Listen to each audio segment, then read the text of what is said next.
Good morning, જય શ્રી કૃષ્ણ. કેમ છો બાળકો? આઈ નો કે લાસ્ટ વિડીયોની અંદર તમે ઘણા બધા ક્રિયાશીલ સમૂહ લખ્યા પણ છે અને જોયા પણ છે, રાઈટ? તો એક ક્રિયાશીલ સમૂહનો બધાનો ઉપયોગ કઈ રીતે થાય, ક્યાં થાય, કેવા કેવા નામકરણ થાય છે અને થોડાક જે બીજા અગત્યના નિયમો છે એ પણ હું લખાઈ દઉં છું. એટલીસ્ટ આજના લેક્ચરની અંદર તમારા બધા જ આઈયુપીએસસી નામકરણોના ટોપિક પૂર્ણ થઈ જવાના છે. ક્લિયર? તો ચલો જોઈએ કે જે કંઈ બાકી રહેલા નિયમો છે એમાં કઈ રીતે ક્યાં ધ્યાન રાખવું. જે નિયમો તમને આગળ લખાઈ દેવામાં આવ્યા છે તે તો યાદ રાખવાના જ છે, સાથે સાથે કયા કયા ક્રિયાશીલ સમૂહ છે એ પણ હવે તમને ખબર પડી ગઈ છે. પણ આ ક્રિયાશીલ સમૂહ જ્યારે બે સંખ્યામાં હોય, ત્રણ સંખ્યામાં હોય, કોઈ એક જ કાર્બનિક સંયોજનોમાં ક્યારેક ક્યારેક બબે ત્રણ વાર હોય, તો કયા કયા ક્રિયાશીલ સમૂહ હોય ત્યારે શું ધ્યાનમાં રાખવાનું અને કયા સંયોજનો હોય ત્યારે શું ધ્યાનમાં રાખવાનું નથી હોતું, એના વિશે થોડીક આપણે ચર્ચા ડિસ્કશન કરશું. ઓકે, તો જોઈએ પહેલો નિયમ આજનો શું કહે છે કે જ્યારે પણ તમારી પાસે કોઈ કાર્બનિક સંયોજન લ્યો અને એ કાર્બનિક સંયોજનોમાં તમને શું દેખાય, હાઇડ્રોક્સિલ સમૂહ દેખાય અથવા તો કીટોન જેવો કાર્બોનિલ સમૂહ દેખાય, તો આવા સમૂહ જ્યારે તમને જોવા મળે છે તો જેવા ક્રિયાશીલ સમૂહ દેખાય કે જેની સંખ્યા 2 કે 2 કરતા વધારે હોય, યાદ રાખજો હાઇડ્રોક્સિલ સમૂહની સંખ્યા વધારે 2 કરતા આવે, કીટોનની સંખ્યા 2 કરતા વધારે આવે, ત્યારે નામકરણ કઈ રીતે કરવું. તો આવા સંજોગોમાં તમારે શું કરવાનું કે જે ક્રિયાશીલ સમૂહ છે એનો પ્રત્યય મૂળ આલ્કેનના નામની પાછળ ન લગાડતા મતલબ નથી લગાડવાનો. જેમ કે આલ્કોહોલમાં તમે શું લગાડો છો, ઓલ. કીટોનમાં શું લગાડો છો, ઓન. એટલે ઓલ અને ઓન પ્રત્યય તમારે મૂળ આલ્કેનની નામની પાછળ લગાડવાનો નથી. 3 કાર્બન વાળો હોય અને OH લાગેલો હોય તો તમે શું કહો છો, પ્રોપેનોલ. કીટોન હોય તો પ્રોપેનોન. પણ સવાલ એ છે કે જ્યારે આ આલ્કોહોલ અને કીટોનની માત્રા 2 કરતા વધારે હોય ત્યારે તમારા ઓલ અને ઓનને છે ને આલ્કેનની પાછળ નથી લગાડવાનો. તો ક્યાં લગાડવાનો છે? તો વાંચજો, આલ્કેનના નામની પાછળ ન લગાડતા ક્રિયાશીલ સમૂહની સંખ્યાની પાછળ લગાડો. કે કેટલા ક્રિયાશીલ સમૂહ છે? 2 છે તો ડાયની પાછળ લગાડો, 3 છે તો ટ્રાયની પાછળ લગાડો. જો ઉદાહરણ સમજાવું, CH2 2 કાર્બન છે, બંનેમાં OH સમૂહ છે. તો આપણો નિયમ શું કહે છે કે જ્યારે OH સમૂહની સંખ્યા 2 કે 2 કરતા વધારે હોય ત્યારે આલ્કેનના નામની પાછળ ઓલ નથી લગાડવાનું, આલ્કેનનું નામ તો લખી જ નાખવાનું. કેટલા આલ્કેન છે? 2 કાર્બન વાળો ઇથેન લખ્યો મેં, જો અહીંયા ઇથેન લખ્યો. પછી કેટલા હાઇડ્રોક્સિલ સમૂહ છે? તે કે જે ક્રિયાશીલ સમૂહ છે એની સંખ્યાની પાછળ લગાડો. પણ ક્રિયાશીલ સમૂહ કયા કયા કાર્બન પાસે છે? આને 1 કહું અને 2 કહું તો 1 2 2 છે એટલે ડાય. કોણ? આલ્કોહોલના ડાય. તો એની પાછળ લગાડો ઓલ. એટલે ડાય પ્લસ ઓલ એટલે ડાયોલ. થઈ ગયું નામકરણ. એ જ રીતે ધારો કે 3 કાર્બન આપ્યા હોય અને 3 પર OH સમૂહ હોય.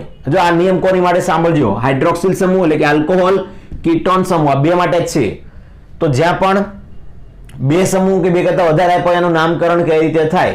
તો જેટલા કાર્બન હોય એને મૂળ આલ્કેન સ્વીકારી લો. 3 કાર્બન વાળો પ્રોપેન, 3 ને 3 પર છે એટલે 1 2 3, 3 હોવાના કારણે ટ્રાયની પાછળ લાગે ઓલ. સંખ્યા જે થઈ એની પાછળ ઓલ લગાડો, આલ્કેન પાછળ નહીં, એટલે ટ્રાયોલ.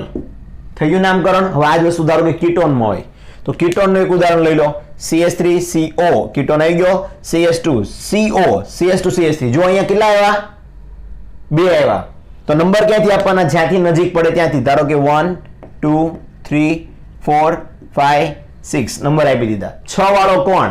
આલ્કેન, હેક્ઝેન લખી નાખો આગળ, હેક્ઝેન. હેક્ઝેન લખ્યા પછી કીટોન કયા કયા નંબર પર છે? એક સેકન્ડ, ઢાંકણું પડી જાય ને ક્યારેક બેટા. હા, તો જુઓ 6 કાર્બન વાળો કોણ? હેક્ઝેન. બીજા નંબર પર અને ચોથા નંબર પર છે જો 2 4. નામ અને સંખ્યા વચ્ચે ડેશ, પણ 2 નામો આવે તો વચ્ચે કોમા. પાછો શું આવે પાછળ? 2 છે એટલે ડાય અને કીટોનમાં પાછળ લખાય ઓન. તો ડાય પ્લસ ઓન, ડાયોન. થઈ ગયું ડાયોન. એટલે નામકરણ શીખો કે જ્યાં તમને હાઇડ્રોક્સિલ અને કીટોન મળે છે, આલ્કોહોલ અને કીટોન જોવા મળશે, ત્યાં 2 કે 2 કરતા વધારે હોય તો આ રૂલ્સ લગાડવાનો. Okay, clear? સમજણ પડી ગઈ? ચલો હવે જેટલા પણ નિયમો તમે ભણ્યા છો ને બધા નિયમોમાં એક કોમન ફોર્મેટ હોય છે. કોમન ફોર્મેટ મેં લખી છે, ધ્યાનથી વાંચજો કે જ્યારે પણ કોઈ કાર્બનિક સંયોજનોનું નામકરણ કરવા જાઓ છો ત્યારે શું જોવાનું, તો કાર્બનિક સંયોજનોમાં જો કોઈ ક્રિયાશીલ સમૂહ આવેલો હોય ત્યારે, જો ન આવ્યો હોય તો તમને નામકરણ આવડ્યું છે, આગળના જે નિયમો શીખવાડ્યા એ જ કરવાના. પણ ધારો કે કોઈ ક્રિયાશીલ સમૂહ આવેલો છે તો કેટલી બાબત ચેક કરવાની? પહેલી બાબત, જે ક્રિયાશીલ સમૂહ ધરાવતો કાર્બનિક સંયોજન છે એમાં એક ક્રિયાશીલ સમૂહ જે કાર્બન પરમાણુ સાથે જોડાયેલો છે, કોઈ પણ ક્રિયાશીલ સમૂહ જો તમારા કાર્બનિક સંયોજનમાં લાગેલો હોય, જે મેં તમને ભણાવ્યા એમાંથી કોઈ પણ એક લાગેલો હોય તો ઈ જેની સાથે લાગ્યું છે ને એ કાર્બન પરમાણુની લાંબામાં લાંબી શૃંખલા પસંદ કરવાની. પહેલું કાર્ય શું કરવાનું? ક્રિયાશીલ સમૂહ ધરાવતા કાર્બન વાળી લાંબામાં લાંબી શૃંખલા પસંદ કરો. એ પૂર્ણ કર્યા બાદ ક્રિયાશીલ સમૂહને લઘુત્તમ નંબર મળે એ રીતે નંબર આપવા. મેં તમને શીખવાડ્યું હતું કે જ્યાં ક્રિયાશીલ સમૂહ જોડાયેલો હોય એક ક્રિયાશીલ સમૂહ વાળી લાંબામાં લાંબી કાર્બન શૃંખલા પસંદ કરવાની. પસંદ કર્યા પછી નંબર આપવાના, ડાબી સાઈડથી કે જમણી બાજુથી, કે જે બાજુથી આ ક્રિયાશીલ સમૂહ નજીક પડે ત્યાંથી નંબર આપવાનું શરૂ કરવામાં આવે છે. પણ સાથે સાથે એ પણ જોવાનું શું કે કાર્બનિક સંયોજનોમાં શું બે કે બે કરતા વધારે ક્રિયાશીલ સમૂહ તો નથી ને? ઘણીવાર થાય, મોટા ભાગના સંયોજનોમાં થશે કે ક્રિયાશીલ સમૂહની સંખ્યા બે કે બે કરતા વધારે ત્યાં તમને જોવા મળશે.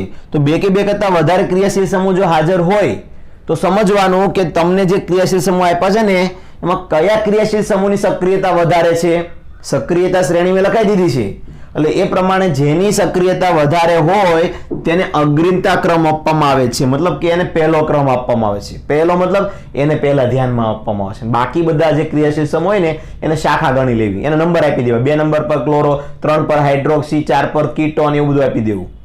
પણ મુખ્ય કોને ગણવો? જેનો સક્રિયતા ક્રમ આગળ આવતો હોય એને મુખ્ય ક્રિયાશીલ સમૂહ ગણવો અને એને ધ્યાનમાં રાખીને લાંબામાં લાંબી કાર્બનની શૃંખલા પસંદ કરવી, એ જ્યાંથી નજીક પડે એમ નંબર આપવા.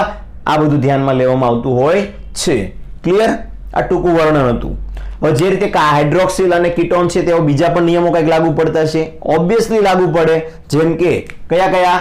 CHO વાળો આલ્ડીહાઇડ, COOH વાળો કીટો કાર્બોક્સિલિક એસિડ અને C ટ્રિપલ બોન્ડ N વાળો નાઇટ્રાઇલ. ધારો કે આ 3 સમૂહ છે એ તમને કોઈ જગ્યાએ દેખાઈ ગયા, 3માંથી કોઈ પણ એક દેખાઈ ગયો તો ફોકસ શું કરવાનું? જો એક જ હોય તો તે શીખવાડ્યું પ્રમાણે નામકરણ થાય.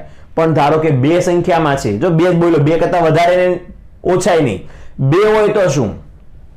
તો કોઈ એવું કાર્બનિક સંયોજન તમને મળી જાય કે જેમાં CHO એટલે કે આલ્ડીહાઇડ, COOH એટલે કે કાર્બોક્સિલિક એસિડ અને C ટ્રિપલ બોન્ડ N જેવા નાઇટ્રાઇલ સંયોજનો જો કોઈ સંયોજનમાં હોય અને એ પણ કેટલા હોય તો કે એના ક્રિયાશીલ સમૂહની સંખ્યા માત્ર 2 જ વાર આવેલા હોય તો ત્યારે એ સમૂહમાં રહેલા, મતલબ એ ક્રિયાશીલ સમૂહમાં તે કાર્બન છે, જો CHO માં કાર્બન, COOH માં કાર્બન, નાઇટ્રાઇલમાં કાર્બન છે, તો એ બધા કાર્બનને ધ્યાનમાં લેવાના, એટલે કે ગણતરીમાં લેવામાં આવે છે.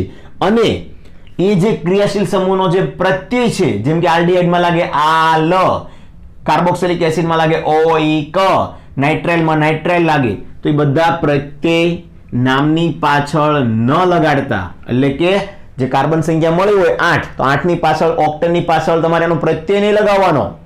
સમજો, દરેક ક્રિયાશીલ સમૂહનો એક પૂર્વક અને પ્રત્યય હોય તો આપણે જાણીએ છીએ કે પાછળ પ્રત્યય લગાવવામાં આવે છે આલ્કેનના નામની પાછળ. એ પ્રત્યય નથી લગાડવાનો ત્યાં. ક્યારે?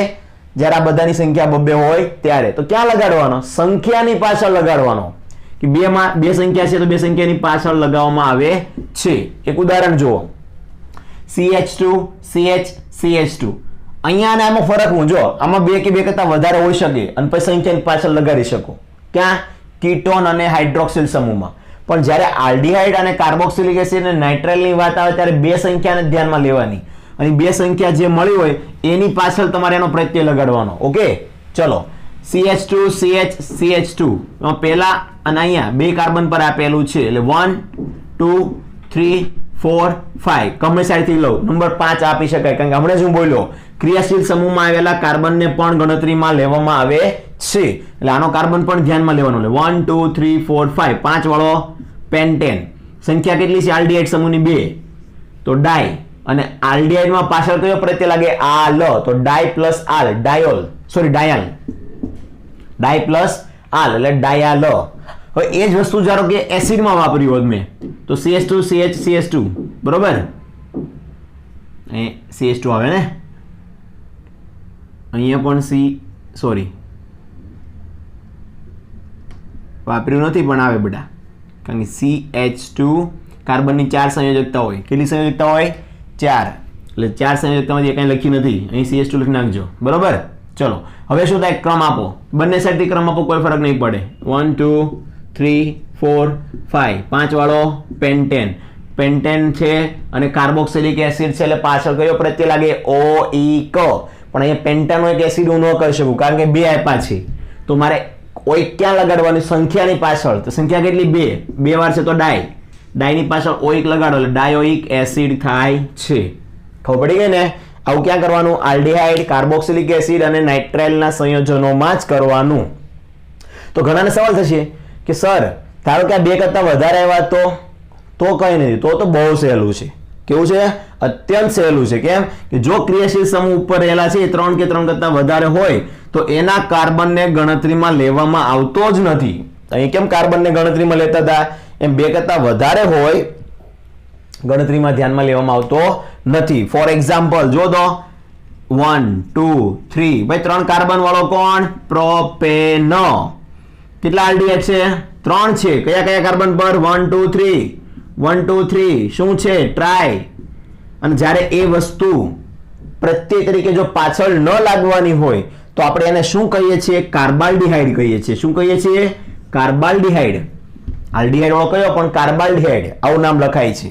ઓકે, ધારો કે અહીંયા જુઓ 1 2 3, અહીંયા મેં કાર્બોક્સિલિક એસિડને નંબર નથી આપ્યા કારણ કે 2 કરતા વધારે છે એટલે શું કરીશ? 3 વાળો પ્રોપેન. શું કે 1 2 3 પર છે કોણ? કે ટ્રાય. કોણ? પણ કે કાર્બોક્સિલિક એસિડ છે. સમજ પડી ગઈ બધા બાળકોને? ચલો વ્યવસ્થિત સ્ક્રીનશોટ લઈ લેજો, બધા મુદ્દા નોટ કરી લેજો કારણ કે આ બધા તમારે રૂલ્સમાં લખવામાં આવશે. મેં તમને પહેલા જ કીધું છે આપણે 11 અને 12 સાયન્સ બંનેના કમ્બાઇન રૂલ્સ અને નિયમો જે કઈ છે ચલાવીએ છીએ એટલે 12માં તકલીફ ઓછી પડે. બધા નિયમો આજે લખી નાખવાના છે બાકી રહેલા, નોટ કરી લો. ક્લિયર? નામકરણમાં ઘણા બધા નિયમો તમે જોઈ ગયા છો. તમને એવું પણ લાગી રહ્યું છે કે આટલા બધા નિયમો આવતા છે? જે આ બાળકો તમે એકી સાથે 11માનું અને 12માના બધા જ જે અપવાદ છે, નવા છે, જૂના છે, બધા જ નિયમો ભણી ગયા. ઓકે, હવે એક એવો સમૂહ પણ આવે છે જેને આપણે એરોમેટિક કહીએ છીએ. એરોમેટિક એટલે બેન્ઝીનના ચકડાવાળાઓ. તો એ બધાના નામકરણ કેવી રીતના કરશો? તો ટૂંકમાં અને એકદમ સરળ ભાષામાં સમજાઈ જાય એ રીતે મેં નામકરણ કર્યું છે, તમે જોઈ શકો છો. પછી એનું જ્યારે ચેપ્ટર ભણવામાં આવશે ત્યારે એમાં તો એના અલગ અલગ ઘણા બધા એરોમેટિક સંયોજનો આવશે, પણ એ બધાની ઓળખ કઈ રીતના કરવી, એ બધાનું નામકરણ કઈ રીતે કરવું, તો શોર્ટમાં ટૂંકમાં જો એક પદ્ધતિ આપું તો યાદ રાખજો કે એરોમેટિક સંયોજનોનું નામકરણ કરવા માટે શું પદ્ધતિ છે. તો નોટ કરતા રહેજો બાળકો કે તમે જે એરોમેટિક હાઇડ્રોકાર્બન ભણવાના છો બરોબર, જેમ આલ્કેન આવે, આલ્કીન આવે, આલ્કાઇન આવે, એમ એરોમેટિક સંયોજનો પણ બેન્ઝીનના ચકડાવાળા જે આવે ને, એ બધા એરોમેટિક સંયોજનોનો પણ નામકરણ થાય છે અને એનું પ્રથમ સભ્ય કોણ છે? બેન્ઝીન છે. જેમ કેમ આલ્કેનમાં, આલ્કીનમાં એમાં બધામાં જુઓ તો મીથ, ઈથ, પ્રોપ ને બધા હોય છે, એ રીતે બેન્ઝીન એરોમેટિકમાં પહેલું સભ્ય હોય છે. હવે શું થાય કે બેન્ઝીનમાંના કોઈ એક હાઇડ્રોજનનું વિસ્થાપન થાય. આ તમે બેન્ઝીન જોઈ રહ્યા છો અહીંયા, આનું સૂત્ર શું થાય? C6H6. સૂત્ર શું થાય? C6H6. કારણ કે બધા કાર્બન અહીંયા આવે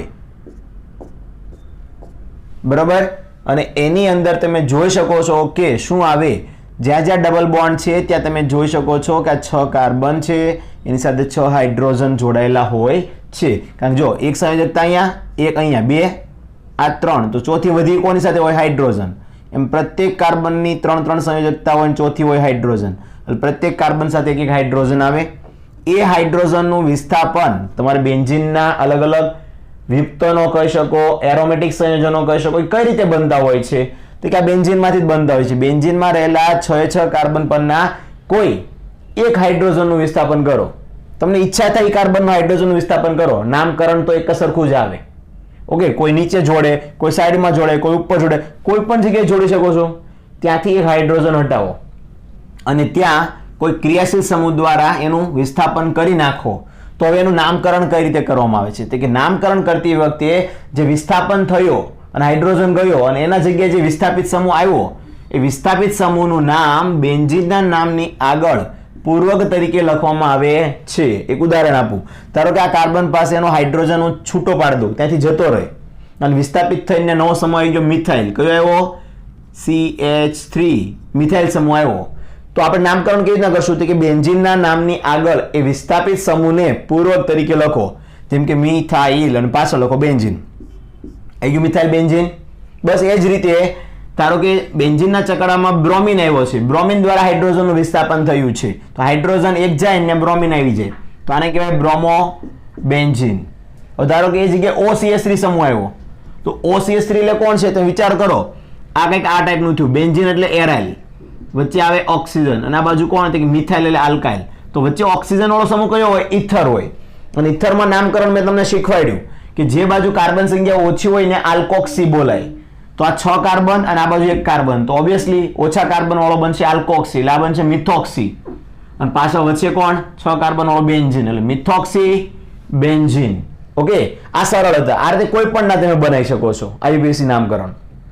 સવાલ એ છે કે ધારો કે બેન્ઝીનમાંના એક હાઇડ્રોજનના બદલે 2 હાઇડ્રોજનનું વિસ્થાપન થયું હોય તો ખાસ યાદ રાખજો કે જ્યારે 2 હાઇડ્રોજન વિસ્થાપન પામે છે ત્યારે એક તો અહીંયાનું મુખ્ય સ્થાન ધારો કે આ લખી હું ધારી લઉં, તો એની નજીકનું હોય ને એને ઓર્થો કહેવાય. એટલે આ પણ ઓર્થો કહેવાય, આ પણ ઓર્થો કહેવાય. બંને સાઈડ નજીકના કાર્બનને ઓર્થો કાર્બન કહેવાય. અને સ્થાન ગણું તો 1 2 કહેવાય. અને જો આ કાર્બન થી ગયો હોય હાઇડ્રોજન તો 1 3 કહેવાય, પણ આ કાર્બનને કહેવાય મેટા કાર્બન, આને કહેવાય ઓર્થો કાર્બન, અને એની જસ્ટ સામે છે ચોથો કાર્બન, એને પેરા કહેવામાં આવે છે. ઓકે, હવે એ જ વસ્તુ આ બાજુ પણ બને 1 2 3. ક્લિયર?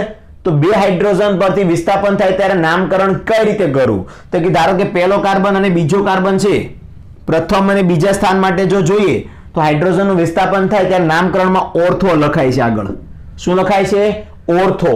જો પહેલા અને ત્રીજા સ્થાન પરથી હાઇડ્રોજન ગયો હોય તો આગળ મેટા લખાય, ચોથા કાર્બન પરથી જાય તો પેરા લખાય. એટલે આ સ્થાન ઓળખો કે જે મુખ્ય કાર્બન કે ક્રિયાશીલ સમૂહ જ્યાં જોડાયેલો હશે એની પછીના સ્થાનને કહેવામાં આવે છે ઓર્થો, એના પછીનાને મેટા અને એના પછીનાને પેરા, સામે એક્ઝેક્ટ. ઓકે, આ સ્થાનોને ઓળખજો.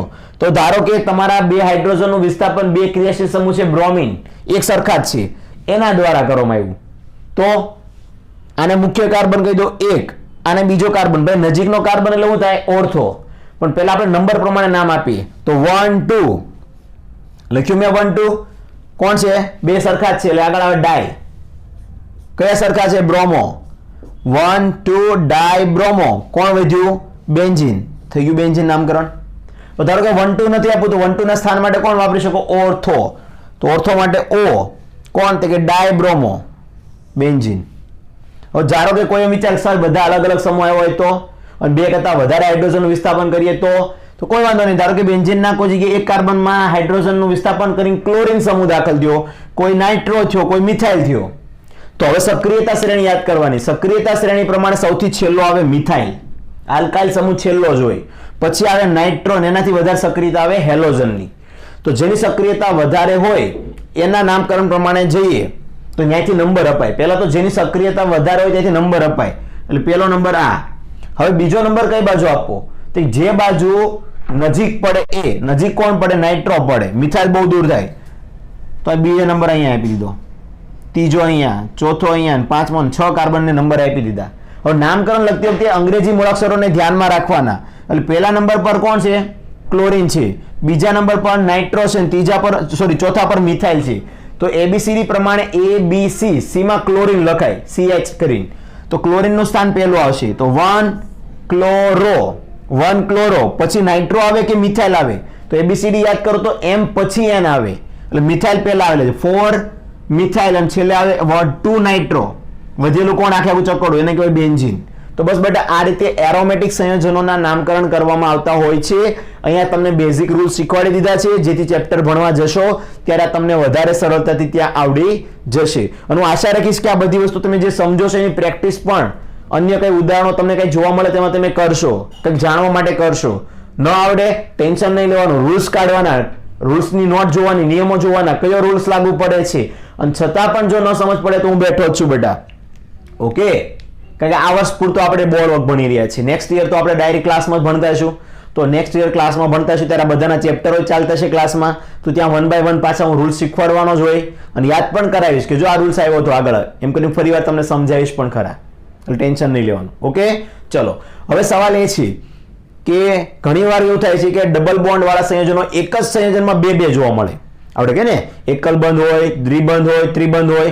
એકલ બંધ વાળા બધા આલ્કેન, દ્વિબંધ વાળા બધા આલ્કીન અને ટ્રિપલ બંધ વાળા બધા આલ્કાઇન. તો ઘણીવાર એવું થતું છે કે બંને સાથે પણ જોવા મળે દ્વિબંધ ત્રિબંધ. તો કઈ રીતે નામકરણ કરવું? ક્યારેક એવું પણ થાય કે દ્વિબંધની સંખ્યા 2 હોય, ત્રિબંધની સંખ્યા પણ 2 હોય. તો એવા સંજોગોમાં નામકરણ કઈ રીતે કરવામાં આવે છે? જો એકવાર હોય ને તો બહુ સહેલું છે કે જેટલા કાર્બન હોય ગણી નાખો. ધારો કે 4 કાર્બન છે ને વચ્ચે એક જ દ્વિબંધ છે ગમે ત્યાં, તો એ આલ્કેન કયો થયો? કે એ બ્યુટીન થયો, આલ્કીન થયો કહેવાય. એ 4 કાર્બન વાળો આલ્કેન ગણાય, પણ એમાંથી એન કાઢી નાખવાનો અને પાછળ લગાવી દેવાનો ઈન. કારણ કે દ્વિબંધ વાળું સંયોજન એટલે કયું થાય? આલ્કીન થાય. અને આલ્કીનમાં ઈન પ્રત્યય લાગે. કઈ નહીં, જોઈએ એટલે ખ્યાલ આવે વધારે. ઓકે, ચલો શું કહે છે કે જો કાર્બનિક સંયોજનોમાં 2 વાર દ્વિબંધ હોય તો કે દ્વિબંધ જો 2 વાર આવેલો હોય તો તમારે શું લખવાનું? એક વાર હોય તો તમે ઈન લખો છો ને. આલ્કીન સંયોજનોમાં શું પાછળ લગાડો? ઈન. પણ 2 વાર હોય ને બેટા તો ડાઈન લખવાનું. ડાય ઈન એટલે ડાઈન. શું લખવામાં આવશે? ડાઈન તરીકે ઓળખાય છે. ઓકે, ચલો એક ઉદાહરણ આપું. પણ અંદર સાથે સાથે એ પણ નોટ કરજો કે જો ખાલી એક જ દ્વિબંધ હોય તો એક જ દ્વિબંધ હોય ને તો એ કાર્બનની પાછળ શું લાગતું હોય? એન લાગતો હોય આલ્કેન તરીકે. એ એન ને દૂર કરીને ઈન લગાવવો. જેમ કે અહીં જો ઉદાહરણ જોવા, CH3 CH2 CH double bond CH2. ભાઈ ટોટલ કેટલા કાર્બન છે? 4 કાર્બન વાળો શું કહેવાય? બ્યુટેન. રાઈટ, એમાંથી એન કાઢી નાખો એવું કહે છે. ભાઈ બ્યુટેન માંથી એન કાઢી નાખું તો બ્યુટ. કેટલા નંબર પર છે? કે જ્યાંથી દ્વિબંધ નજીક પડે ત્યાંથી 1 2 3 4. 1 કાર્બન પર છે એટલે લખો 1. અને આ કયું સંયોજન છે? આલ્કીનો. એટલે કયું લાગે પાછળ? ઈન. તો તમે જોઈ શકો છો કે એક જ દ્વિબંધ હોય તો આ રૂલ્સ લાગુ પડે છે. પણ 2 આવે તો 2 દ્વિબંધમાં તમારે શું કરવાનું? કે પહેલા તો આલ્કેન ની આગળ આ લગાડવાનું. આલ્કેનમાં આ લગાડવાનું, પાછળ તો ઈન લગાડવાના જ છો. 2 આવે એટલે ડાઈન તો લગાડવાના જ છો. જે રીતે અહીંયા ઈન લખ્યું ત્યાં તમે ડાઈન લખશો 2 આવે એટલે. પણ જે આલ્કેન છે આગળ બ્યુટ, એ બ્યુટમાં આગળ આ લાગશે. જો એક ઉદાહરણ આપું. આ કેટલા કાર્બન દેખાય છે તમને? ગણો તો 1 2 3 4 કાર્બન છે. ઓકે, અને દ્વિબંધ કેટલા દેખાય છે? તો કે દ્વિબંધ મને 2 દેખાય છે. તો ક્રમ ક્યાંથી આપીશ? કોઈ પણ બાજુથી આપો. અહીંથી પણ નજીક પડે અને અહીંથી પણ નજીક પડે છે. ધારો કે આ સાઈડથી આપું તો 1 2 3 4, કોઈ ફરક પડશે નહીં. ચલો હવે 4 કાર્બન વાળાને શું કહેવાય? 4 કાર્બન વાળાને આપણે બ્યુટેન કહીએ છીએ. પણ એક જ દ્વિબંધ હોય તો બ્યુટ લખીએ છીએ, એન કાઢી નાખી. પણ 2 દ્વિબંધ હોય તો પાછળ આ લખાય એટલે બ્યુટા. પછી પહેલા કાર્બન પર છે, ત્રીજા કાર્બન પર દ્વિબંધ આવે છે તો 1 3 2 વાર આવે ડાઈ ઈન. સમજ પડી? ચલો ધારો કે અહીંયા એક 5 કાર્બન વાળું ઉદાહરણ લીધું છે તો 5 કાર્બનમાં ક્યાંથી દ્વિબંધ નજીકો પડે? અહીંથી જાવ તો બીજા પડે, અહીંથી પહેલા જ કાર્બન પર પડે એટલે 1 2 3 4 5. એટલે 1 3 કેટલા કાર્બન છે? 1 2 3 4 5. 5 વાળો કોણ થાય? પેન્ટ. પણ 2 વાર છે એટલે પેન્ટા. 1 3 ડાઈનો. બહુ સરળ છે, અઘરું છે જ નહીં. નિયમો શીખવાના હોય, સમજવાના હોય, એપ્લાય કરતા શીખવો. ઓકે, હવે ટૂંક સમયમાં થોડાક નામકરણ આગળ વધી જશે એટલે હું તમને પેમ્પલેટ પણ આપી દઈશ. નેક્સ્ટ વીકમાં તમને પેમ્પલેટ મળી જશે MCQ માટેનું. નેક્સ્ટ વીક સુધી જેટલું પણ ચાલે ત્યાં સુધી બધા કન્સેપ્ટ રેડી થઈ જશે અને પછી તમે એપ્લાય કરતા શીખશો MCQમાં એટલે તમને મજા આવશે. ચલો હવે શું કહે છે? આ તો દ્વિબંધની વાત થઈ. ત્રિબંધની વાતમાં આવું જ લાગુ પડે. ઓકે, બીજું કંઈ અલગ ન પડે. ફરક એ છે કે જ્યારે દ્વિબંધ અને ત્રિબંધ બંને આપ્યા હોય તો કે દ્વિબંધ અને ત્રિબંધ બંને જો ક્રિયાશીલ સમૂહ તરીકે અંદર આપેલા હોય તો ડાબી કે જમણી બાજુથી જે નજીક પડે ને એને પહેલા નંબર આપી દેવાનો. સીધો જ છે. દ્વિબંધ કે ત્રિબંધ બંને આપેલા હોય તો નંબર આપવાના, પણ નંબર આપતી વખતે કોણ વહેલા નજીક પડે છે? જે ડાબી કે જમણી બાજુથી પહેલો આવી જાય ને એકબીજાની કમ્પેરમાં એને મુખ્ય ગણી નાખવાનો. એટલે જે પ્રથમ અગ્રિમતા આપવી કોને? કે જે નજીક પડે વધારે એને. પણ ક્યારેક એ પણ કન્ડિશન આવી જશે કે બંને બાજુથી બંને નજીક પડે છે. આ બાજુ દ્વિબંધ પણ નજીક પડે છે અને આ બાજુ ત્રિબંધ પણ નજીક પડે, સેમ સ્થાન પર છે, સમાન સ્થાને આવે છે. તો બંને બાજુથી જો દ્વિબંધ અને ત્રિબંધ સમાન સ્થાન પર આવતા હોય તો પહેલી અગ્રિમતા હંમેશા દ્વિબંધને આપી અને પછી ત્રિબંધને આપવામાં આવે છે. ઓકે, એક ઉદાહરણ સમજાવું. CH triple bond C bond CH2 bond CH double bond આવ્યો છે. હવે જો આ બાજુથી ચાલુ તો દ્વિબંધ બીજા કાર્બન આવી જાય, અહીંથી ચાલુ તો પહેલા જ કાર્બન પર ટ્રિપલ બોન્ડ આવે છે. તો મેં નિયમ પહેલો શું શીખવાડ્યો? બંને આપેલા હોય તો જે નજીક પડે ડાબી કે જમણી બાજુથી સૌથી વધારે નજીક એને મુખ્ય ગણવો. મુખ્ય કોને ગણવાનો? આઈન. 3 બંધ વાળાને શું કહેવાય? આઈન કહેવાય. 1 બંધ વાળાને શું કહેવાય? એન કહેવાય. 2 બંધ વાળાને શું કહેવાય? ઈન. સમજ પડે ને? તો હવે મુખ્ય કોને ગણવાનો? ટ્રિપલ બોન્ડ ને. એટલે નામની પાછળ છેલ્લે આઈન આવશે. ઓકે, ચલો નંબર આપો. પહેલો, બીજો, ત્રીજો, ચોથો, પાંચમો, 6. 6 કાર્બન વાળો કોણ? તો કે હેક્ઝ. 6 કાર્બન વાળો કોણ? હેક્ઝ. હેક્ઝમાં આવી ગયા પછી આ તો મુખ્ય છે એટલે પાછળ આવે. પછી તો ચોથા કાર્બન પર કોણ છે? ઇન છે. તો લખવાનું ચોથા કાર્બન પર ડબલ બોન્ડ હોવાના કારણે ઇન ડેશ. પહેલા જ કાર્બન પર કોણ છે? આઈન. આઈન એટલે મુખ્ય. મુખ્ય હંમેશા ક્યાં આવે? પાછળ. સમજ પડી ગઈ ને? ચલો હવે સ્થાન શું છે ચેક કરજો. આ તો નિયમ ક્યારે લાગુ પડે? કે જ્યારે ડાબી કે જમણી બાજુથી દ્વિબંધ ત્રિબંધ જે નજીક પડતો હોય એને ધ્યાનમાં લઈને લાગુ પડે. પણ ધારો કે બંને બાજુથી સમાન હોય ત્યારે તો એના પહેલા સમજો કે અહીંયા CH2 છે અને પહેલા જ નંબર પર જ આવી ગયું.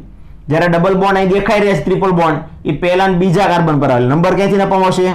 અહીંથી, કારણ કે પહેલા જ કાર્બન પર છે. એટલે 1 2 3 4 5 6 કોણ નજીક પડ્યો?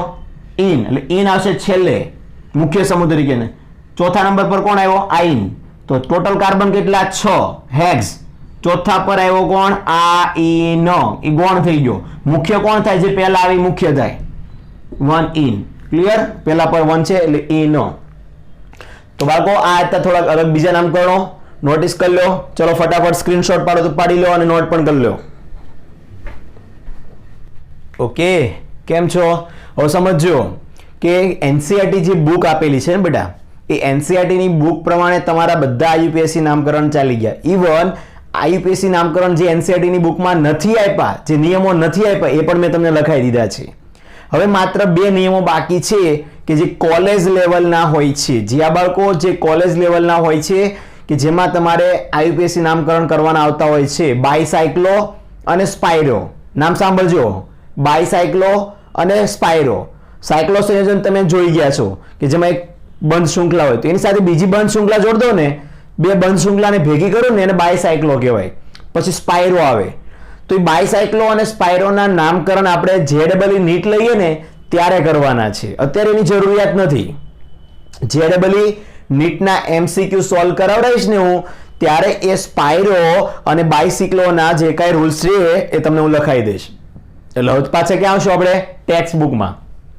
તો 12.6 સુધી બધું ચાલી ગયું. જે આ બાળકો તમારે ચેક કરવું હોય તો તમે ચેક કરી શકો છો કે જે પણ કાંઈ મેં રૂલ્સ, રેગ્યુલેશન, નિયમો, કોષ્ટક બધું લખાયું છે એ બધું પૂર્ણ કરતા કરતા તમે આઈ થિંક 12.6 સુધી તો આવી ગયા.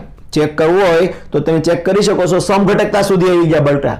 એટલે 12.6 સમઘટકતા સુધી આવી ગયા છો અને 12.6 ગુજરાત બોર્ડમાં છે.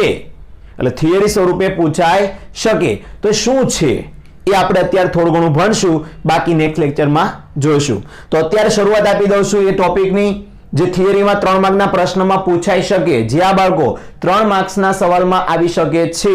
શું આવી શકે? સમઘટકતા એટલે શીખવાડો. ભાઈ સમઘટકતા કોને કહેવાય? રાઈટ. બીજી બાબત તો ભૂલી ગયો, MCQ માં આવી શકે.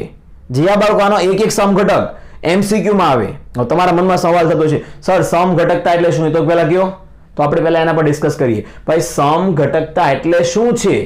તો કે આવડું મોટું ઓર્ગેનિક કેમિસ્ટ્રી છે, આવડું મોટું કાર્બનિક સંયોજનોનું માળખું છે. એમાં ક્યારેક ક્યારેક એવું થાય કે 2 કોઈ કાર્બનિક સંયોજનો એવા નીકળે જેના આણ્વીય સૂત્ર, જે આ બાળકો શું બોલું ધ્યાનથી સાંભળજો, અણુ સૂત્ર સરખા આવે પણ નામ અલગ અલગ આવે, ગુણધર્મો અલગ અલગ આવે, બંધારણ અલગ અલગ આવે. તો એ શું છે? એ એકબીજાના સમઘટકો થયા કહેવાય. લાગે એક સરખા, અણુસૂત્ર લખું ને તો લાગે બંને સરખા, પણ જ્યારે એને દોરવામાં આવે ત્યારે અલગ અલગ નીકળે છે, અલગ અલગ ક્રિયાશીલ સમૂહ નીકળે છે. તો એને સમઘટકો કહેવાય છે. આ ઘટનાને સમઘટકતા કહે છે. આમ નહીં સમજાય. આખો લેક્ચર પૂરો થશે ને ત્યારે ખબર પડશે કે આ સમઘટકતા શું હતી. રાઈટ. તો ચલો શરૂઆત કરીએ છીએ આજના એક ટોપિકની જેનું નામ છે સમઘટકતા. ઇંગ્લિશમાં કહેવાય આઇસોમર. શું કહેવાય? આઇસોમર. તો કોને આઇસોમર કહેવાય એના વિશે અભ્યાસ કરીએ કે ધારો કે બે કે બે કરતા વધારે સંયોજનો મળે, કેમેસ્ટ્રી છે ભાઈ, આવડું મોટું કેમેસ્ટ્રી છે, તો સંભાવના છે કે બે કે બે કરતા વધારે એવા કાર્બનિક સંયોજનો મળે કે જે બધાના આણ્વીય સૂત્ર અણુસૂત્ર સમાન હોય. આણ્વીય સૂત્ર અણુસૂત્ર એટલે શું થાય કે જે પણ કાંઈ સંયોજન હોય ને એને ટૂંકમાં લખે, કેટલા કાર્બન કેટલા હાઇડ્રોજન કેટલા ઓક્સિજન ટૂંકમાં લખી નાખે, એને એનું અણુસૂત્ર કહેવાય. તો શોર્ટમાં જ્યારે પણ બે કે બે કરતા વધારે સંયોજનોના આણ્વીય સૂત્ર સમાન નીકળે છે પરંતુ એના ગુણધર્મો ચેક કરવામાં આવ્યા, એના બંધારણ ચેક કરવામાં આવ્યા, એના ક્રિયાશીલ સમૂહ ચેક કરવામાં આવ્યા, તો એ બધા જુદા જુદા હોય છે. તો આ ઘટનાને શું કહેવામાં આવે છે? સમઘટકતા કહે છે. અને એ પણ જે પણ કઈ હતા બે કે ત્રણ ચાર જે કઈ સંયોજનો કે જેના આણ્વીય સૂત્ર કેવા હતા? સમાન, પણ બંધારણીય ગુણધર્મો કેવા હતા? જુદા જુદા. એ બધા સંયોજનોને એકબીજાના આઇસોમર એટલે કે સમઘટકો કહેવામાં આવે છે. તો આઈ હોપ બધા બાળકોએ વ્યાખ્યા મોઢે કરી લીધી હશે. અણુસૂત્રો સમાન, ગુણધર્મો જુદા જુદા. એક ખાટો નીકળે, એક ગળ્યો નીકળે, એક કોઈ અલગ સમૂહ દર્શાવતો હોય, બીજો કોઈ અલગ સમૂહ દર્શાવતો હોય, આવું ઘણું બધું આવશે. પણ મેં કીધું એ રીતે લેક્ચર પૂર્ણ થશે ત્યારે ખબર પડશે કે સર સમજાવવા શું માંગતા હતા, તમને આવડી પણ જશે. તો એના માટે શું કરવું પડે? સમજવું પડે, ધ્યાન આપવું પડે કે ભાઈ આણ્વીય સૂત્ર સમાન હોય પણ ગુણધર્મો જુદા જુદા હોય, બંધારણો જુદા જુદા હોય, તો એને એકબીજાને શું કહેવામાં આવે છે? સમઘટકો. કેમ? સૂત્રો સરખા છે, ખાલી ગુણધર્મો અલગ અલગ છે, તો એને એકબીજાને કહેવામાં આવે છે સમઘટકો. આ ઘટનાને કહેવાય સમઘટકતા. તો સવાલ એ છે આ સમઘટકતા કેટલા પ્રકારની છે? તો કે સમઘટકતા આઇસોમરિઝમ જે કઈ છે બે પ્રકારનું છે. એક આવે અવકાશીય સમઘટકતા. અવકાશીય સમઘટકતાનો મતલબ એવો થાય કે બધા અવકાશમાં કઈ રીતે ગોઠવણી પામેલા છે, એ ગોઠવણીના આધારે ગોઠવણી જે થાય એને કહેવાય અવકાશીય સમઘટકતા. એ ભણશું પછી આવતીકાલના લેક્ચરમાં. એટલે અવકાશીય સમઘટકતાના બે પ્રકાર, ભૌમિતિક અને પ્રકાશીય, જે આપણે કાલે ભણશું. એટલે એના પર ડિસ્કસ અત્યારે કરવાનો કોઈ મતલબ નથી કે અવકાશીય સમઘટકતા એ સમઘટકતાનો બીજો પ્રકાર છે જે કમ્પ્લીટલી 12th અને 11th માં આવશે. 11th માં આવશે ભૌમિતિક, 12th માં આવશે પ્રકાશીય સમઘટકતા. એટલે આનો આપણે અભ્યાસ પછી કરીએ. અત્યારે જોઈએ કયું? બંધારણીય સમઘટકતા, જે આપણે ભણી ગયા. જે આ બાળકો એ આપણે ભણી ગયા છીએ પણ આપણે ખબર નથી કે આને આ કહેવાય. તો હવે હું શીખવાડીશ કે આ બધા તમે જે ભણ્યા ને એને બધાને શું કહેવાય. ઓકે, તો ચલો બાળકો, સમઘટકતામાં શું કોમન હોય? આણ્વીય સૂત્ર. પણ શું અલગ હોય? ગુણધર્મો. તો કેવા ગુણધર્મો? જેવા ગુણધર્મો અલગ પડે ને એવું એનું નામકરણ થાય. સમઘટકતાના કેટલા પ્રકાર કીધા મેં? અવકાશીય, બંધારણીય. અવકાશમાં જે ગોઠવણી હોય એના મુજબ જે ફેરફારો થાય એને અવકાશીય સમઘટકતા કહેવાય. અને બંધારણીય સમઘટકતા એટલે જે આપણે દોરીએ છીએ બંધારણો, એમાં જે જુદું જુદું પડશે એ આવશે. એટલે એની વ્યાખ્યા કેમ લખાય? ટીક કરજો, લખવું તો લખજો. અને તમારે અહીં જે બોર્ડ વર્ક છે ને બોર્ડ વર્ક ખાલી સમજવાનું છે. ઓકે, લખાણ તો તમારે ટેક્સ્ટ બુક નું લેવાનું છે, એનસીઈઆરટી નું 12.6. ત્યાંથી આખે આખો 12.6 વાંચવા લાગજો એનસીઈઆરટી માં. હું અહીંયા તમને સમજાવી દઈશ બધા મુદ્દા, પણ વાંચવાનું લખવાનું ક્યાંથી? એનસીઈઆરટી માંથી. જ્યાં બાળકો ચલો જોઈએ કોને શું કહેવાય. તો સૌપ્રથમ વાત કરીશું બંધારણીય સમઘટકતાની. ભાઈ કોને બંધારણીય સમઘટકતા કહેવામાં આવે છે? તો જે સંયોજનોના આણ્વીય સૂત્ર કેવા હોય? સમાન. ભાઈ આ તો બધામાં આવશે કે બધા જે કઈ સંયોજનો છે એના અણુસૂત્ર ધારો કે સમાન છે, પરંતુ બંધારણ દોરવા ગયો તો બંધારણ બધા સૂત્રો જુદા જુદા નીકળ્યા. બંધારણીય સૂત્રો કેવા નીકળ્યા? એના જુદા જુદા, ગોઠવણી બધી જુદી જુદી નીકળી, તો એને હું બંધારણીય સમઘટકો કહીશ. બંધારણીય સમઘટકોની વ્યાખ્યા કોને કહેવામાં આવે છે? વિચારો. અણુસૂત્ર સમાન છે પણ એની ગોઠવણી અલગ અલગ છે, તો એને કહેવાય બંધારણ. બંધારણની દ્રષ્ટિએ બંધારણીય સમઘટકો તરીકે ઓળખવામાં આવે છે. આવડશે યા નહીં આવડે? ક્લિયર? ચલો, બંધારણીય સમઘટકોના કુલ કેટલા પ્રકાર છે? 4 પ્રકાર છે. આજના લેક્ચરમાં આપણે 4 પ્રકાર જ જોવાના છે. બંધારણ સમઘટકતામાં શું આવશે? અણુસૂત્ર બધામાં સમાન આવશે, ખાલી બંધારણ અલગ અલગ હશે, જેને કહેવાય બંધારણીય સમઘટકતા. એના કુલ 4 પ્રકાર છે. પહેલો પ્રકાર કઈ રીતે અલગ પડે છે? પહેલો છે શૃંખલા સમઘટકતા. શૃંખલા એટલે કાર્બનની જે દોડાયેલી હોય આડી ઊભી એ બધી શૃંખલાઓ કહેવાય. હા યા? તો શૃંખલાના આધારે સમઘટકતા પડે છે. કઈ રીતે? તો સાંભળો કે જે પણ કઈ બે કે તેથી વધારે તમે સંયોજનો લાવશો, જે પણ કઈ તમે કેમેસ્ટ્રીના બે કે બે કરતા વધારે કઈ પણ કાર્બનિક સંયોજનો લાવશો એના સરખા શું છે? આણ્વીય સૂત્ર. પરંતુ શું અલગ હશે? કે કાર્બન શૃંખલાઓનું માળખું જુદું હોય. એ કાર્બન જે ગોઠવણી પામ્યા છે એના માળખાઓ, એની શૃંખલાઓ કંઈક અલગ રીતે જ ગોઠવણી પામેલી હોય. તો એ કાર્બન શૃંખલાનું માળખું જો જુદું હોય તો એ બીજાને શું કહેવાય? શૃંખલા સમઘટકો કહે છે. હવે એક ઉદાહરણ આપીશ ને એટલે આ તમારા મગજમાં ક્લિયર કટ થઈ જશે કોને કહેવાય છે. તો બાળકો ધ્યાનથી સાંભળજો. આ એ સૂત્ર છે કે જે બધાનું કોમન છે. જે આ બાળકો મારી પાસે ધારો કે 3 સંયોજનો છે અત્યારે આના. કોના? C5H12. આને આણ્વીય સૂત્ર કહેવાય. કોઈ પણ કાર્બનિક સંયોજનોનું આણ્વીય સૂત્ર આ ટાઈપે લખાય કે ધારો કે મારી પાસે એક બંધારણ જે કઈ દોરીશ એમાં 5 કાર્બન હશે, 12 હાઇડ્રોજન હશે. તો મારી પાસે એવા 3 સંયોજનો નીકળ્યા કે જેમાં 5 કાર્બન અને 12 હાઇડ્રોજન છે. તો આ બધાના આણ્વીય સૂત્ર કેવા થયા? સમાન. પરંતુ જ્યારે એની કાર્બનની શૃંખલાઓ બનાવવામાં આવી ત્યારે બંધારણ સ્વરૂપે જુદી જુદી નીકળી. જેમ કે પહેલા તો મેં શું વિચાર્યું? સરળ લાંબી શૃંખલા બનાવી 5 કાર્બનની. જો 1 થી લઈને 5 કાર્બન બનાવ્યા અને 12 હાઇડ્રોજન ગોઠવવાના હતા. તો ગોઠવણી કરી, બધાને હાઇડ્રોજન આપી દીધા અને ચેક કર્યું તો CH3 CH2 CH2 CH2 CH3 ગોઠવાય. બધાને જેટલી જેટલી સંયોજકતા હોય પ્રમાણે હાઇડ્રોજન અપાય, બધાને આપી દીધા. હવે હાઇડ્રોજન ગણો તો 2 ને 2 4, 4 ને 2 6 અને બે બાજુ ગણો 3 3 છે એટલે 6 બીજા થયા એટલે 12 હાઇડ્રોજન આવ્યા અને 5 કાર્બન આવી ગયા. એટલે આ સૂત્ર જે અણુસૂત્ર આપ્યું હતું આનું બને એમ કે.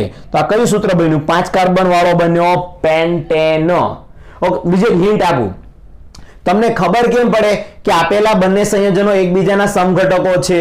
તો યાદ રાખજો બાળકો, જો બંનેના આણ્વીય સૂત્ર સમાન આવે પરંતુ એ એકબીજાના સમઘટકો છે કે નહીં ખબર કેમ પડે? તો કે એનું નામકરણ કરો. જો નામકરણ કરતી વખતે બંને અલગ અલગ નામ આવે અને અણુસૂત્રો સરખા જ હોય તો એ બંને એકબીજાના સમઘટકો છે પેલા સાબિત થાય. નામ અલગ અલગ થઈ જાય. જો બીજું ઉદાહરણ આપું, આ કેટલા કાર્બન હતા? 5. હું 5 કાર્બનને આ રીતે પણ દોરી શકું. 4 કાર્બન વાળી શૃંખલા રાખું અને એક કાર્બનને કોઈ બીજા એક કાર્બન સાથે લટકાવી દઉં. અહીંયા પણ લટકાઈ શકું, અહીંયા પણ લટકાઈ શકું, કોઈ પણ જગ્યાએ લટકાઈ શકું, પણ ગમે ત્યાં લટકાવું નામકરણ એક જ આવશે આનું. ધારો કે 4 કાર્બન વાળો કયો છે? તે લાંબામાં લાંબી કાર્બનની શૃંખલા નક્કી કરો, એને કહેવાય બ્યુટેન. જ્યાંથી નજીક પડે નંબર આપો 1 2, 2 નંબર પર મિથાઇલ, 2 મિથાઇલ બ્યુટેન. નામકરણ તો તમને આવડે જ છે ને. તો જો કાર્બન ગણો, 5 કાર્બન થઈ ગયા. હાઇડ્રોજન ગણો, હાઇડ્રોજન પણ 12 જ છે. એટલે કહેવાનો અર્થ શું કે જ્યાં અણુસૂત્ર સમાન હોય, જેમ કે આનું અણુસૂત્ર ગણશો ને, આ બધા ગણો તો 5 કાર્બન હાઇડ્રોજન 12, એનું અણુસૂત્ર આ જ છે. આનું અણુસૂત્ર પણ આ જ છે પણ શૃંખલા બંધારણ જુદું છે. આનું સીધું હાલે છે, આનું 4 જ કાર્બન સાથે સીધું છે અને એક પછી આમ છે. એટલે એવા શક્ય બંધારણો કેટલા બને C5H12 ના? તે 2 તો બન્યા. 2 ના નામે અલગ છે પણ અણુસૂત્ર સમાન છે. નામ અલગ અલગ છે પણ અણુસૂત્ર સમાન છે. તો એને એકબીજાના શું કહેવાય? સમઘટકો. કેવા? શૃંખલા સમઘટકો. કેમ ભાઈ શૃંખલા સમઘટકો કહેવાય? કારણ કે બંનેની અંદર શૃંખલાઓ સરખી રીતે ગોઠવણી પામેલી નથી. હજી આનું કરો જો, તો હવે એક રીતના વચ્ચે કાર્બન મૂક દો, બધી બાજુ મિથાઇલ મિથાઇલ મિથાઇલ મૂક દો. તો કાર્બન ગણો 5, હાઇડ્રોજન ગણો 12. મતલબ શું? 2 કે 2 કરતા વધારે સંયોજનો એવા છે કે જેના આણ્વીય સૂત્ર સરખા છે પણ બંધારણ દોરું તો આને શું કહેવાય?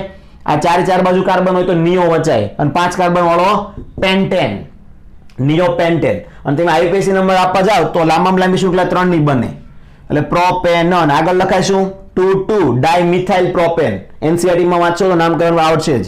શોર્ટમાં શીખ્યા શું કે કોઈ એક જ અણુસૂત્ર હોય પણ એને અલગ અલગ રીતે તમે દોરી શકતા હોય. આ બધું દોરવું કેમ?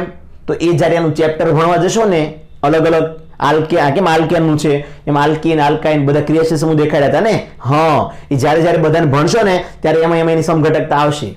ઓકે, પણ શોર્ટમાં તમને કોઈ પૂછે શૃંખલા સમઘટકતા એટલે શું, તો ભાઈ એક અણુસૂત્ર સમાન હોય બાકી એના આધારે 3 અલગ અલગ બંધારણ દોરી શકાતા હોય. મતલબ જેટલા પણ બંધારણ 3 નહીં 4 દોરી શકાય. આ તો આમાં વધુ 3 જ દોરી શકું એમ છું. તો એના આધારે મને ખબર પડી કે આ બધા એકબીજાના કેવા છે? શૃંખલા સમઘટકો છે. હવે બીજું આવે સ્થાન સમઘટકતા. સ્થાન સમઘટકતા કોને કહેવાય? તો સેમ વસ્તુ બાળકો, અણુસૂત્ર સમાન હશે. શું સમાન હશે? એના આણ્વીય સૂત્ર સમાન હશે પરંતુ એ જે કાર્બનિક સંયોજન હશે એમાં જે ક્રિયાશીલ સમૂહ હશે એનું સ્થાન બદલાતું રહેતું હોય. મતલબ ક્યારેક પહેલા કાર્બન પર આવે, ક્યારેક બીજા પર આવે, એમ સ્થાન બદલે છે ને. અને સ્થાન બદલતા બદલતા પણ એક વસ્તુ કોમન રાખે છે. શું? ગમે તે કાર્બન પર કે ગમે ત્યાં ઘૂમતો હોય એનું છેલ્લું અણુસૂત્ર કેવું હોવું પડે? સમાન. તો જ એને કહી શકાય સ્થાન સમઘટકતા. સાંભળજો, અણુસૂત્ર સમાન હોય પરંતુ એમાં રહેલો ક્રિયાશીલ સમૂહ પોતાનું સ્થાન એ જુદા જુદા કાર્બન પર ધરાવતો હોય છે તો એને કહેવાય સ્થાન સમઘટકતા. કોઈ એક ઉદાહરણ લઈએ, જો અહીંયા ઉદાહરણ લઉં છું ફિક્સ નથી, આની જગ્યાએ બીજું કોઈ પણ આવી શકે, તો એવા બીજા સમઘટકો બને, એ બધું આપણે શીખશું. ધારો કે એક ઉદાહરણ આવું આપ્યું છે C3H8O, કોઈ આપ્યું છે C3H8O.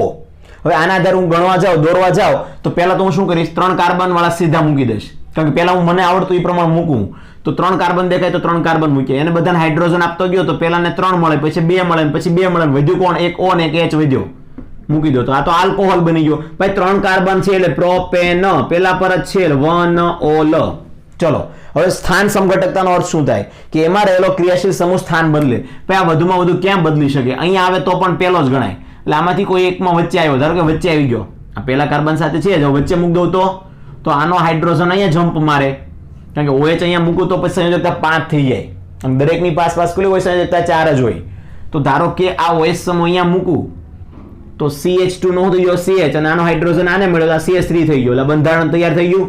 હવે ચેક કરો, આમાં કુલ કાર્બન કેટલા હતા, 3, હાઇડ્રોજન કેટલા છે ગણો તો 8, ઓક્સિજન કેટલો છે 1, આમાં પણ ગણો, કાર્બન કેટલા છે 3, હાઇડ્રોજન કેટલા છે 8, ઓક્સિજન કેટલો છે 1. મતલબ બંનેમાં અણુસૂત્ર સમાન છે, પણ ક્રિયાશીલ સમૂહે પોતાનું સ્થાન બદલ્યું, અહીંથી આવ્યો બીજા નંબર પર, એટલે આ થઈ ગયું પ્રોપેન 2OL. તો બાળકો આ બંને એકબીજાના શું થયા, સ્થાન સમઘટકો થયા. તમે ખાલી એટલું સમજો, અત્યારે કોને કયા પ્રકારના સમઘટકો કહેવાય, તમને પૂછ્યા કયા છે સમઘટકો, તો તમે ગણો તો અણુસૂત્ર સમાન આવશે, પણ બંધારણની શૃંખલા અલગ છે, તો શૃંખલા સમઘટકો થયા. આને તમે જોશો તો તમને દેખાય છે કે અહીંયા ક્રિયાશીલ સમૂહે પોતાનું સ્થાન બદલેલું છે, તો એને સ્થાન સમઘટકતા કહેવામાં આવે છે. ક્લિયર? ચલો હવે આવે છે ક્રિયાશીલ સમઘટકતા. ક્રિયાશીલ સમૂહમાં તો શું થાય કે ક્રિયાશીલ સમૂહ બદલાઈ ગયો આખો. ક્રિયાશીલ સમૂહ સમઘટકતામાં શું આવશે કે અણુસૂત્ર તો સમાન જ આવવાના છે, પરંતુ જે ક્રિયાશીલ સમૂહ છે એ જુદા જુદા હોય છે, તો એને કહેવામાં આવે છે ક્રિયાશીલ સમઘટકતા. જેમ કે આલ્ડીહાઇડ અને કીટોનમાં જોઈ લો, આ એક સૂત્ર દેખાય છે C3H6O9. આ યાદ રાખજો, હંમેશા ક્રિયાશીલ સમઘટકતા બધા સાથે ન હોય, આલ્ડીહાઇડ અને કીટોન વચ્ચે જોવા મળે. જેમ કે 3 કાર્બન ને હાઇડ્રોજન 6 ને એક ઓક્સિજન, આનો આલ્ડીહાઇડ બનાવો તો CH3 CH2 CHO. જો 3 કાર્બન વપરાઈ ગયા, હાઇડ્રોજન 3 ને 2 5 ને 6 વપરાઈ ગયો, ઓક્સિજન 1 વપરાઈ ગયો. 3 કાર્બન વાળો આલ્ડીહાઇડ એટલે શું થાય, પ્રોપેનન, પાછળ લાગે આલ્ડીહાઇડ નો આલ, પ્રોપેનાલ. હવે આમાંથી કીટોન કઈ રીતે બને, તો જો આ ઓક્સિજન આ વચ્ચેના કાર્બન ને આપી દો તો CO થઈ જાય, હાઇડ્રોજન H2 ને આપી દો CH3 થઈ જાય. થઈ ગયો? કાર્બન ગણો 3, હાઇડ્રોજન ગણો 6, ઓક્સિજન ગણો 1, બેયના અણુસૂત્ર સમાન છે, પણ જો ક્રિયાશીલ સમૂહ અલગ અલગ છે. આ આલ્ડીહાઇડ છે, આ કીટોન છે, એટલે કાર્બન સંખ્યા હાઇડ્રોજન ઓક્સિજન બધી સરખી હોય એવા કાર્બનિક સંયોજનો મળે તો એ બંનેમાં ચેક કરવાનું, બે બધી વસ્તુ સમાન છે કે હા, પણ ક્રિયાશીલ સમૂહ જુદા જુદા છે, તો એને કહેવામાં આવશે ક્રિયાશીલ સમઘટકો. ઓકે, એ જ રીતે બીજું કોનામાં હોય તો કે આલ્કોહોલ અને ઇથરમાં પણ આવું જોવા મળે છે. કેમ?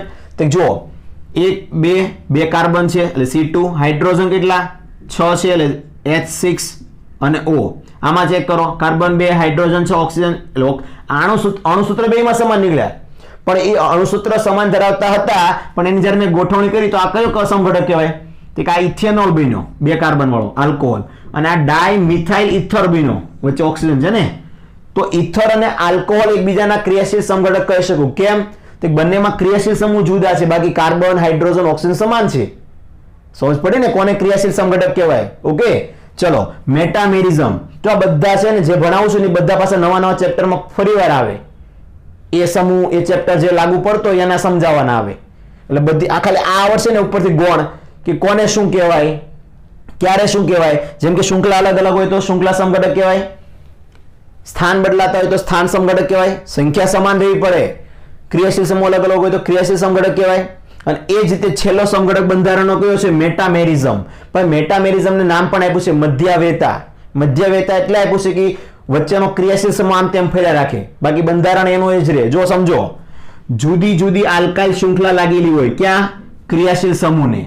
જુદી જુદી એની આસપાસ શું હોય, આલ્કાઇલની શૃંખલા હોય, કાર્બનની શૃંખલા આપી હોય, કોની આસપાસ? ક્રિયાશીલ સમૂહની આસપાસ, અને તેના પરથી એનું મેટામેરિઝમ મેળવી શકાય છે. એટલે મેટામેરિઝમ સમઘટકતા ઇંગ્લિશ નામ છે, ગુજરાતી નામ થાય મધ્યાવેતા. મધ્યાવેતાનો અર્થ સમજો કે તમારી પાસે કોઈ એક આવું સંયોજન આપ્યું છે, કાર્બોનિલ, કોઈ કાર્બનિક સંયોજન આપ્યું છે જેમાં કીટોન સમૂહ છે, તો આ ક્રિયાશીલ સમૂહની આ બાજુ કેટલા કાર્બન છે? 2, આ બાજુ કેટલા કાર્બન છે? 3. તો મેટામેરિઝમનો અર્થ એવો થાય કે આટલા ને આટલા કાર્બન રાખો, આટલા ને આટલા હાઇડ્રોજન રાખો, આટલા ને આટલા ઓક્સિજન રાખો, અને ક્રિયાશીલ સમૂહ તે એનો એ જ રાખો. પણ ધારો કે આ ક્રિયાશીલ સમૂહને આ બાજુ લઈ લો તો, કાં તો આ બાજુ ખસેડી દો તો, ધારો કે અહીંયા 2 છે. અત્યારે કેટલા છે બેટા? અહીંયા 2 છે. ટોટલ કેટલા છે? 1 2 3 4 5 6 છે ને. હવે આ કીટોન વાળા સમૂહને ધારો કે જમ્પ કરીને આમ છેલ્લે લઈ જાઓ તો શું થાય? આ અહીંયા ગયો, એની આગળ ગયો, 4 કાર્બન આ બાજુ આવતા રહ્યા. CH3 CH2 CH2 શું થાય? CH2 4 કાર્બન થઈ ગયા આ બાજુ, જે પહેલા કેટલા હતા? 2, હવે થઈ ગયા 4. અને પછી કીટોનને મૂકી દઉં અને પાછળ CH3 હતો ત્યાંનો છેલ્લો. તો જુઓ 2 કાર્બન જમ્પ કરીને આમ લઈ ગયો તો આવું લઈ જઈ શકાય ને, એને શું કહેવાય? સમઘટક. આને આનો સમઘટક કહી શકાય. પણ કયો? મેટામેરિઝમ, કે જેમાં ક્રિયાશીલ સમૂહ અંદર બંધારણમાં આમથી આમ ફર્યા રાખે.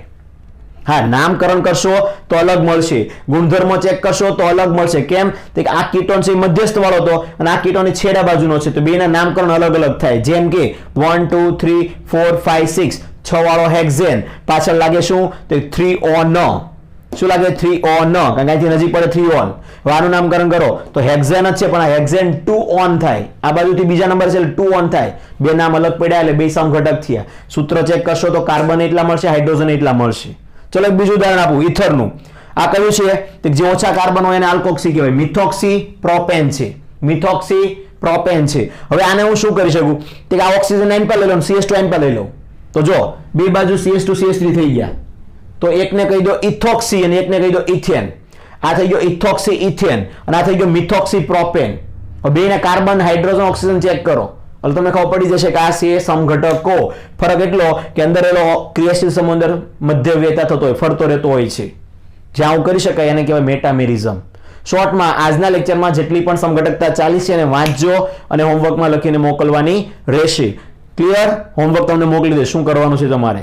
ચલો સ્ક્રીનશોટ લઈ લો, ડાઉટ થાય તો મને ફોન કરજો.